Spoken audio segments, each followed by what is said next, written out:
July 3, 2025 ഒരു വർഷം മുമ്പാണ് പോർച്ചുഗലിന്റെ ഡിയേഗോ ജോട്ട സ്പെയിനിൽ വെച്ചിട്ടുള്ള കാർ ആക്സിഡന്റിൽ കൊല്ലപ്പെടുന്നത്. കൃത്യം ഒരു വർഷത്തിന് ശേഷം പോർച്ചുഗൽ റൗണ്ട് ഓഫ് 32-ൽ ക്രൊയേഷ്യനെ നേരിടുമ്പോൾ അവരുടെ ഫാൻസിന്റെയും അവരുടെ പ്ലെയേഴ്സിന്റെയും ഒരു കൺട്രിയുടെ മൊത്തവും മനസ്സിൽ ഉണ്ടായിരുന്ന ഒരേ ഒരു പേര് ഡിയേഗോ ജോട്ടയായിരുന്നു. ഈ കൊല്ലത്തെ വേൾഡ് കപ്പിൽ പോർച്ചുഗലിനെ അനശ്വരതയിൽ നിന്ന് നയിക്കുന്ന ഒരു പേരായിരിക്കും ഡിയേഗോ ജോട്ട. പോർച്ചുഗൽ പ്ലെയേഴ്സിന് എല്ലാവർക്കും ഈ ഒരു വിജയം എന്ന് പറഞ്ഞാൽ അവർക്ക് നേടിയേ തീരൂ എന്നുള്ള നിലയ്ക്കായിരുന്നു ഉണ്ടായിരുന്നത്. Because they wanted to dedicate this win to Diego Jota on his death anniversary. എൻ്റെ അഭിപ്രായത്തിൽ this is the game of the tournament so far. നമ്മുടെ ചങ്ക് വായിൽ വരൂ എന്നൊക്കെ പറയത്തില്ലേ, ആ സെയിം സംഭവം, heart stopping game. Towards the end of the game നടന്ന സംഭവം എന്നൊക്കെ പറഞ്ഞാൽ ഫാൻസ് എല്ലാവരും ചങ്കിടിപ്പോടുകൂടിയും പിന്നെ എന്താ പറയുക, ശ്വാസം നിലച്ചു പോകുന്ന രീതിയിലാണ് കളി കണ്ടുകൊണ്ടിരുന്നത്. And towards the end Portugal ആ വിജയം നേടിയെടുക്കുന്നു. ഈ ഗെയിമിനെ കുറിച്ചിട്ട് പറയുകയാണെങ്കിൽ ഫസ്റ്റ് ഹാഫ് ഒരുവിധം ന്യൂട്രൽ ഗെയിം ആയിരുന്നു. രണ്ട് ടീമും അത്യാവശ്യം ഒരു ബാലൻസ് രീതിയിൽ തന്നെയാണ് കളിച്ചുകൊണ്ടിരുന്നത്. And score line was 0-0 when they break for the first half. Second half എത്തിക്കഴിഞ്ഞപ്പോൾ കളിയുടെ ഗതി മാറി.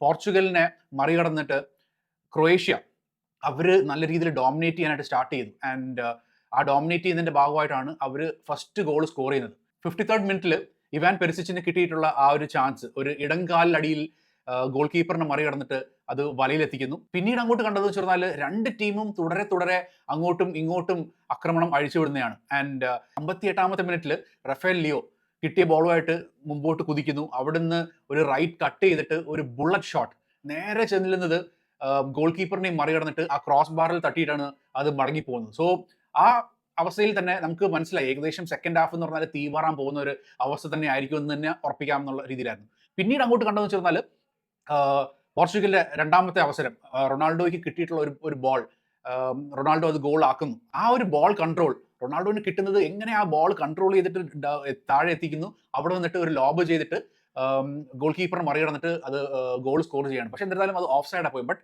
ദാറ്റ് ഗെയിം അല്ലെങ്കിൽ ആ ഒരു piece of game was beautiful. 63ാമത്തെ മിനിറ്റിൽ പോർച്ചുഗലിന് കിട്ടിയിട്ടുള്ള ഒരു കോർണർ കിക്ക്, അതിനകത്ത് ക്രൊയേഷ്യൻ പ്ലെയർ റെനാറ്റോ വിയാഗനെ പിടിച്ചിട്ട് താഴെ ഇടുന്നു. അവിടെ കിട്ടിയ പെനൽറ്റിയിൽ റൊണാൾഡോ സ്കോർ ചെയ്യുന്നു. So Ronaldo becomes the oldest player in history to score in a knockout game.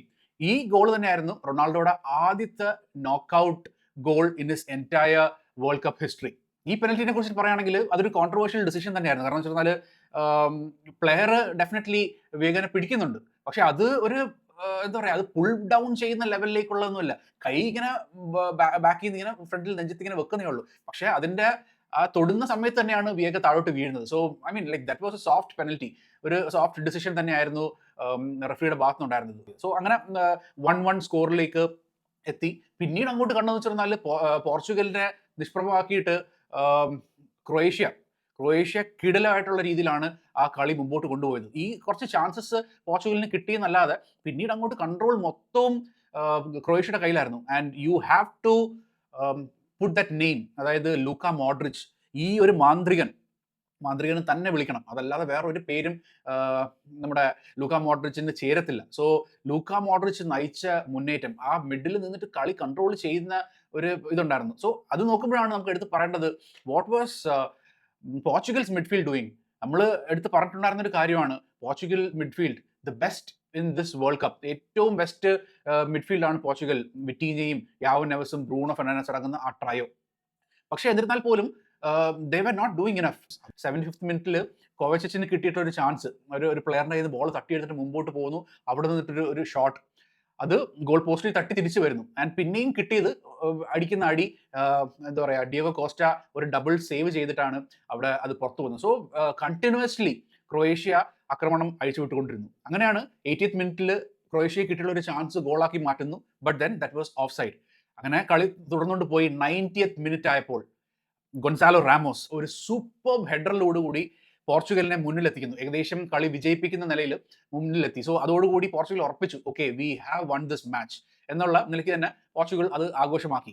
Rafale Leo ആ ക്രോസ് കൊടുക്കുന്നു, ബ്യൂട്ടിഫുൾ ക്രോസ്. അത് രണ്ട് ഡിഫൻഡേഴ്സിന്റെ നടുക്കാണ് ഗൊൺസാലോ റാമോസ് നിൽക്കുന്നത്. പക്ഷെ എന്നിരുന്നാൽ പോലും രണ്ട് ഡിഫൻഡറിനെയും കാട്ടി അഡ്വാൻസ് ചെയ്തിട്ടാണ് റാമോസ് ചാടി ഉയരുന്നത്. എന്നിട്ട് ആ ഒരു ഹെഡർ മേക്ക് ചെയ്യുന്നത്, നല്ല സ്ലൈസിങ് ഹെഡർ.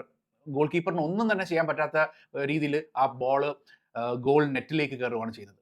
എക്സ്ട്രാ ടൈമിന്റെ 12ാം മിനിറ്റിൽ മറ്റൊരു കോൺട്രവേഴ്സി സംഭവിക്കുകയാണ് ചെയ്തത്. So total of 10 minutes extra time, അതും കടന്ന് 12 മിനിറ്റ് ആയി. അവിടെ ക്രൊയേഷ്യൻ പ്ലെയർ പെനൽറ്റി ബോക്സിലേക്ക് ഒരു ബോൾ ക്രോസ് ചെയ്യുന്നു. അവിടെ മറ്റൊരു ക്രൊയേഷ്യൻ പ്ലെയറിന്റെ ഹെഡിൽ തട്ടി അഡ്വാൻസ് ആയിട്ട് ഓഫ് സൈഡിൽ നിൽക്കുന്ന ക്രൊയേഷ്യൻ പ്ലെയറിന്റെ കയ്യിൽ ബോൾ പോകുന്നു. അത് പ്ലെയർ നേരെ തിരിച്ച് ഗോൾ മുഖത്തേക്ക് വിടുന്നു. അവിടെ ഗ്വാഡിയോൾ അത് വലയിലെത്തിക്കുന്നു. അപ്പോൾ എല്ലാവരും വിചാരിച്ചു യെസ്, ക്രൊയേഷ്യ ഇസ് ബാക്ക്, 2-2 അടിച്ചിട്ട് സമനിലയിൽ എത്തിക്കുന്നു. എന്നിട്ട് ഇനിയിപ്പോൾ നമുക്ക് എന്തായാലും എക്സ്ട്രാ ടൈമിലേക്ക് പോകാം എന്നുള്ള ഇതായിരുന്നു. പക്ഷേ അവിടെ ആ ഒരു ഓഫ് സൈഡ് വിധിക്കപ്പെടുകയാണ് ചെയ്തത്. So that broke Croatian hearts. എല്ലാവരും വളരെയധികം, that was the last kick of the game. അതോടുകൂടി കളി അവിടെ അവസാനിക്കുകയാണ് ചെയ്യുന്നത്. എന്താ പറയുക, നിരാശ, എല്ലാവരുടെയും മനസ്സിൽ മുഖത്തൊക്കെ നിരാശയായിരുന്നു. മോഡ്രിച്ചിനെയൊക്കെ ആ സമയത്ത് ക്യാമറ പാൻ ചെയ്ത് കാണിക്കുന്നുണ്ടായിരുന്നു. So he was upset. അത് കാണിക്കുന്നത് വെച്ചാൽ മോഡ്രിച്ചിന്റെ ലാസ്റ്റ് ഗെയിം. സോ ഈ ഗെയിമിന് എന്തൊക്കെ നൽകി, എത്രയും വർഷങ്ങളായിട്ട് നിന്ന് കോൺസ്റ്റന്റ് ആയിട്ട് ബെസ്റ്റ് പെർഫോമൻസ് കാഴ്ചവെച്ച ഒരു പ്ലെയറിന്റെ അവസാനത്തെ കാഴ്ച അതായിരുന്നു. കണ്ണു നിറഞ്ഞു നിൽക്കുന്ന മോഡ്രിച്ചിനെ കാണാം. പിന്നെ ഇവാൻ പെരിസിച്ച്, ഇവർ രണ്ടുപേരും ലെജൻഡ്സ് ഓഫ് ദ ഗെയിമാണ്. ക്രൊയേഷ്യയുടെ പ്രത്യേകിച്ച് അവരുടെ ഒരു നാഷണൽ ഹീറോസ് തന്നെയാണ് ഇവർ രണ്ടുപേരും. സോ അവർക്ക് എൻഡിങ് ഗെയിം ഒരു തോൽവിയോടുകൂടി അവർ നിൽക്കുന്നു. പക്ഷേ they can keep their heads up high. രണ്ട് പ്ലെയേഴ്സിനും ഹാറ്റ്സ് ഓഫ്, ബെസ്റ്റ് പ്ലെയേഴ്സ്. ഈ ഗെയിമിൽ മറ്റൊരു നോട്ടബിൾ ആയിട്ടുള്ള ഒരു കാര്യം എന്ന് പറഞ്ഞാൽ റൊണാൾഡോയുടെ സബ്സ്റ്റിറ്റ്യൂഷൻ ആയിരുന്നു. 81st മിനിറ്റിൽ റൊണാൾഡോനെ സബ്സ്റ്റിറ്റ്യൂട്ട് ചെയ്യുന്നു. സോ ഈ ഒരു ഡിസിഷൻ വളരെ പോസിറ്റീവ് ആയിട്ടാണ് എന്താ പറയുക ഫുട്ബോൾ ലോകം എടുത്തത്. കാരണം വെച്ച് കഴിഞ്ഞാൽ എല്ലാവരുടെയും ക്വസ്റ്റ്യൻ ആയിരുന്നു റോബർട്ടോ മാർട്ടിനസിന്റെ ഇതേ കണക്കത്തുള്ള ഹെവി ഡിസിഷൻസ് എടുക്കാൻ പറ്റുമോ എന്നുള്ളത്. കാരണം Ronaldo definitely A good player ഇതൊക്കെയാണ്. പക്ഷേ എന്നിരുന്നാൽ പോലും ചില സാഹചര്യങ്ങളിൽ റൊണാൾഡോനെ മാറ്റിയേ പറ്റൂ. അങ്ങനെ ഉള്ള ഒരു സിറ്റുവേഷനിൽ whether he can take the big decisions, അത് ഈ കളിയിൽ റോബർട്ടോ മാർട്ടിനസ് അത് നടത്തുന്നു. റൊണാൾഡോനെ പിൻവലിക്കുന്നു. ആൻഡ് അത് കഴിഞ്ഞിട്ടാണ് ഈ ഒരു ഗോൾ സ്കോർ ആകുന്നത്. സോ ഇത് റൊണാൾഡോയും അത് ഒരു പോസിറ്റീവ് ആയിട്ടുള്ള രീതിയിൽ തന്നെയാണ് എടുത്തിട്ടുണ്ടാവും എന്നാണ് എനിക്ക് തോന്നുന്നത്. Because he should also understand this is a team game, this is not a one person game. അങ്ങനെയല്ല. അപ്പോൾ ഒരു ടീം ഗെയിം വരുമ്പോൾ അതിനനുസരിച്ചുള്ള ടാക്ടിക്സ് മാറും. ആൻഡ് കോച്ച് ഡിസൈഡ്സ് എന്താ വേണ്ടതെന്നുള്ള കോച്ച് ഡിസൈഡ് ചെയ്യും. അപ്പം ആ ഒരു പ്ലെയർ അത് ആക്സെപ്റ്റ് ചെയ്തിട്ട് അതിനനുസരിച്ച് ടീമിന് എന്താണ് വേണ്ടത് എന്ന് ചിന്തിക്കുമ്പോഴാണ് അവിടെ ഒരു എന്താ പറയുക ഒരു കൂട്ടായ്മയുടെ ഒരു വിജയം ഉണ്ടാകുന്നത്. So I think Ronaldo took it well. ഈ കളിയിൽ കണ്ട മറ്റൊരു കാര്യം എന്ന് വെച്ചാൽ പോർച്ചുഗലിന്റെ മിഡ്ഫീൽഡ്, നമ്മൾ പറഞ്ഞതുപോലെ ഏറ്റവും ബെസ്റ്റ് ട്രയോ ആയിട്ടാണ് ഈ മിഡ്ഫീൽഡിനെ കണക്കാക്കിയിരുന്നത്. അതിൻ്റെ അകത്ത് മെയിൻ ആയിട്ട് വിറ്റീനയും യാവോ നെവസും, ഇവർ രണ്ടുപേരും ഒരു ഡബിൾ പിവറ്റിൽ ഏറ്റവും best. Because they were playing for PSG. അടുപ്പിച്ച് 2 വർഷവും ചാമ്പ്യൻസ് ലീഗ് നേടിയ പ്ലെയേഴ്സ് ആണ്. അപ്പോൾ ഇവരെയാണ് എടുത്ത് പറഞ്ഞിട്ടുണ്ടായിരുന്ന കാര്യം. അപ്പോൾ നമ്മളിവിടെ പോർച്ചുഗൽ ടീമിനും ഒരു PSG കമ്പാരിസൺ നോക്കിക്കഴിഞ്ഞിരുന്നാൽ, PSG എന്ന് പറഞ്ഞാൽ they press from the front itself. Ousmane Dembele പറയുന്നുണ്ടായിരുന്നു, നമുക്ക് എന്താ പറയുക PSG കളിക്കുമ്പോൾ അവിടെ എന്ന് പറഞ്ഞാൽ ലൂയിസ് എൻറിക്കയുടെ ടാക്ടിക്സ് എന്ന് പറഞ്ഞാൽ അത് തുടങ്ങുന്ന പറഞ്ഞാൽ ഫ്രം ദ ഫോർവേഡ്സ് അവർ പ്രസ്സിങ് തുടങ്ങിയിട്ടാണ് ഇങ്ങോട്ടേക്ക് വരുന്നത്. സോ അവിടുന്ന് പ്രസ്സിങ് ഗെയിം തുടങ്ങുമ്പോൾ ഇവിടുത്തെ മിഡ്ഫീൽഡേഴ്സ് വിറ്റീനെ ആയാലും യാവോ നെവസിനൊക്കെ ആണെങ്കിൽ കൂടുതൽ ടൈം കിട്ടുകയാണ് ചെയ്യുന്നത്. So they are not in a position, ഒരു ഡയറക്റ്റ് അറ്റാക്ക് അവിടുന്ന് ഓപ്പോസിഷനിലേക്ക് ഇങ്ങോട്ടേക്ക് ഇരച്ചു കയറി വരുന്നില്ല. കാരണം അവിടെ ഓൾറെഡി പ്രതിരോധിക്കാൻ വേണ്ടിയിട്ട് ഫോർവേഡ്സ് ഉണ്ട്. അപ്പം ആ ഒരു ഗെയിമിൽ വരുമ്പോൾ അത് ഡെഫിനറ്റ്ലി നല്ല രീതിയിൽ ഈ പോർച്ചുഗീസ് ട്രയോ അല്ലെങ്കിൽ പോർച്ചുഗലിന് അത് തടയിടാനായിട്ട് പറ്റും. പക്ഷേ ഇവിടെ സംഭവിച്ചെന്ന് പറഞ്ഞാൽ അതല്ല. They are not pressing from the front. ഇപ്പോൾ റൊണാൾഡോയ്ക്ക് അത് സാധിക്കില്ല. ആൻഡ് റഫേൽ ലിയാവോ എന്നും അങ്ങനെ ഒരു പ്രസ്സിങ് ഗെയിം അല്ലെങ്കിൽ ഒരു ഡിഫൻസ് മൈൻഡഡ് ആയിട്ടുള്ള പ്ലെയേഴ്സ് ഒന്നുമല്ല. അപ്പം അവർ ഒരു സെറ്റ് ബാക്ക് ചെയ്തിട്ടാണ് നിൽക്കുന്നത്. ആൻഡ് എന്താ പറയുക ഓപ്പോസിഷൻ അറ്റാക്ക് നേരെ വരുന്നത് വെച്ചാൽ ഇവിടുത്തെ മിഡ്ഫീൽഡിലാണ്. അപ്പം അങ്ങനെ സാഹചര്യം വരുമ്പോൾ ഇവർക്ക് എല്ലാവർക്കും കൂടെ ചേർന്നിട്ട് അത് പ്രതിരോധിക്കാനായിട്ടുള്ള ഒരു എന്താ പറയുക അത്രയും ഒരു ഇത് കിട്ടുന്നില്ല. So that is one reason I think that ഇവരുടെ മിഡ്ഫീൽഡ് അത്രയും ഇതാകാതെ പോകുന്നത്. പോർച്ചുഗലിന്റെ നെക്സ്റ്റ് ഗെയിം എന്ന് പറഞ്ഞാൽ സ്പെയിനെതിരെയാണ് in the round of 16. So ഞാൻ പറഞ്ഞതുപോലെ ഈ ഗെയിം ഒട്ടും എളുപ്പമാകില്ല. ബിക്കോസ് സ്പെയിൻ നമുക്കറിയാം അത്യാവശ്യം ഒരു really good team with full control in the midfield.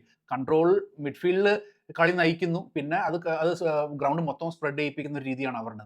അപ്പോൾ അങ്ങനത്തെ രീതി വരുമ്പോൾ Portugal need to step up. അവർക്ക് അവരുടെ dream of achieving the world cup മുമ്പോട്ട് കൊണ്ടുപോകണമെങ്കിൽ ഇപ്പോൾ ഉള്ള കളിയൊന്നും പോരാ. കാരണം സെക്കൻഡ് ഹാഫിൽ നമ്മൾ കണ്ട് ഈ ഗെയിമിൽ ക്രൊയേഷ്യയാണ് മൊത്തത്തിൽ കളി കൊണ്ടുപോയിക്കൊണ്ടിരുന്നത്. സോ പോർച്ചുഗലിന് വീണ്ടും കിട്ടിയ അവസരങ്ങളിലാണ് അവരത് യൂട്ടിലൈസ് ചെയ്തത്. പക്ഷേ സ്പെയിനായിട്ട് വരുമ്പോൾ അതായിരിക്കത്തില്ല.